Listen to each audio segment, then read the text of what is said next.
What's up, YouTube, and welcome to KangBrosTV, the cricket section. Punjab have just beaten Sunrisers Hyderabad. Panga low, bond panga. This is a big game for us, right? We need to win this because Sunrisers are looking the best. Let's be honest, up until now, we kept saying that they had the best balance in the team. So this was going to be the true test for Punjab to see if we could really compete against the best. For me personally, I was so happy that we won. And obviously, the Gayle the Black Jatt is just doing it again. What a great century. And I think he even said, put some respect on my name at the end of the interview. And he just proved that, you know, what a steal it was for Punjab. The nickname Universe Boss is fitting. It's very fitting. I mean, to be able to deal with the bowlers the way he is, like there was nothing. There's nothing. He was hitting Rashid Khan, who's arguably the best bowler in T20 cricket at the moment. No, he is statistically the best bowler in T20 cricket worldwide, and he's just hitting him at sixes at will. Googly's picking it straight, just clearing the front legs, hitting straight through the line. Anything short, cow corner. It just knows his game inside out. I mean, the numbers, 104 off of 60, I think it was like 63 balls, I think, something like that. And the most alarming, well, I say alarming, but the statistic that really excites me is 1-4, 11 sixes. 11 sixes. It's just too much. Like, the guy's nuts. Like, even when, like you said, Rashid Khan come on, I was like, you know what, let's see this over out because we can annihilate the other bowlers afterwards. He literally just went, Rashid Khan, fuck you, this is what I'm going to do to you, and just smacked him back over his head, like, constantly, right? And it was amazing to see. And I think the beauty of it is, I think it's a good learning curve for Rashid Khan because obviously he's an unbelievable bowler. There's no two ways about that. His numbers are unreal, and he's a bowler that everyone worries about. But to be able to come into a game and bowl at someone like Chris Gayle, someone who's coming at you, it's a learning experience, and he's so young, and I'm sure he'll be a better bowler for it. As will Mujeeb when he plays, and people get after him. It's a learning experience, and that's the beauty of the IPL. But let's just appreciate Chris Gayle and the class the man has. Don't get me wrong, I know that there's times when he just literally comes in, gets out, and you think, what the hell?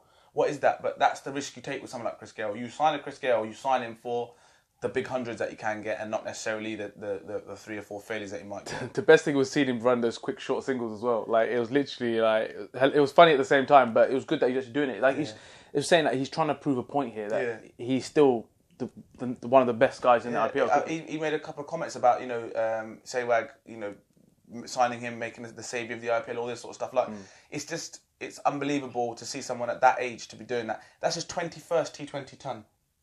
That's why he's the universe boss. He goes everywhere and gets hundies. Not a problem. This is how I'm going to play my game. Either get me out, or you will. My franchise is going to reap the rewards because he goes big. The one thing that would surprise me was there was no Stanlake in the team. Like, they have got a great bowling attack. Was that a surprise for you, or do you think there was a tactical move? I think it was a surprise. I'm not sure if he was injured or not, but you never know in these because they come so thick and fast. But I think the reason that they've gone without Stanlake is, although he's got pace, but he's a tall guy, so everything, it'd have to be really full for him to get it full, if that makes sense. There is no good length because he's so tall and where he comes from, everything's back of a length. Now, Rahul has proved that he plays short bowling very well. He can cut and he can pull, and he can punch. I think that's the difference separates him from other Indian batsmen because they're not very comfortable on the pull. He gets inside the line and rides the bounce and helps on his way. So he's very good at playing the short ball. And Chris Gayle is also very, very good. Clears the front leg and he can cut and pull as well. So I think that it was probably a tactical decision to say, right, okay, let's go Jordan, who's a bit shorter. Still got pace, but he's up to his length is a lot fuller. Now I think that was a tactical ploy, and take the pace off with Bhuvaneshwar and Rashid Khan and Shakib. So they've got the ability to take the pace off the ball. So I think it was a case of, right, we don't want someone to go in short because these guys pick up that length quite well, and it's quite a true batting surface. So I think I could see why, potentially why it would be a decision, but it's obviously backfired, and the universe boss has gone boss. Your man Williamson, he proved once again that some of the selection of shots he was playing, you would literally go, oh, literally, it was so beautiful, some of the shots he was playing. But what I will say to you is that when you need someone to just kick on to the next game, and in terms of attacking mode in IPL, it seemed like for me personally that he struggled. Like, when you see the likes of Gayle, you see the likes of Rahul, for example, they get themselves in and then they can start literally hitting over the boundary. Now, for me, Williamson almost struggled. He tried to do it, but it seemed like he couldn't do it. Is that? Well, I think they know as a team that they struggle without Shikhar Dhawan at the top of the innings. Like, Shikhar Dhawan has been a sensation in this IPL so far, and he's going to continue to do so. And he's proved it with India, and he's proved it in the past. The one thing about Shikhar Dhawan is his shots, a lot of them are good cricket shots. You know, he's not necessarily slogging, he's not going across the line. They're good cricket shots, and he gets you off to a flyer start, which allows people like Williamson to come in and just bat. Allows people like Shakib Al Hasan to come in and have a free roll. With him getting injured so early, it meant that someone else had to step up. They didn't have that acceleration of a start, and they lost by 15 runs in the end.